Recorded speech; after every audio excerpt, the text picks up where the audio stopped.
Good day everyone, welcome to my channel. And then in this tutorial video guys, we will create a program to demonstrate the increment and decrement operators in Go or Golang programming language. Before we continue, I would like to say thank you so much to all my viewers, silent supporters, and subscribers in my channel. Thank you for watching my videos and most importantly by subscribing. If you are new with my channel and then you like this video, please hit the like button. Don't forget to share and please support my channel guys by clicking the subscribe button. So let's get started. So we have your package main, import FRM for in our Go program. Function main, it is the starting ending point of every Go program.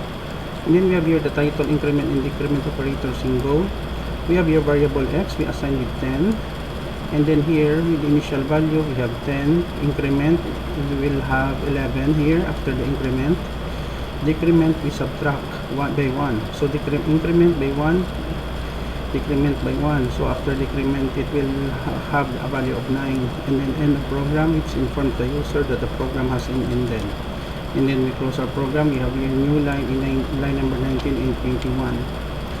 Don't worry guys, because I will put a link in the video description where you can download the complete source code for free in my two websites. Okay, let us run the code. So run increment underscore decrement .go.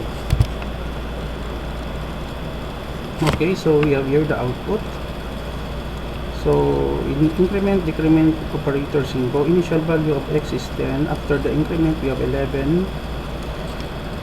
Value of x after decrement is 10, not 9, sorry for that. End of program. Okay, so this is the end of our tutorial video on increment and decrement operators in Go or Golang programming language. Thank you so much guys for watching. I hope that you have learned something new in this tutorial video.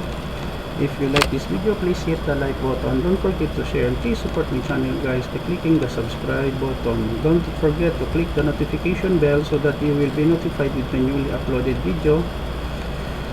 See you in the next video tutorial guys. This is your friend Jake saying bye bye for now.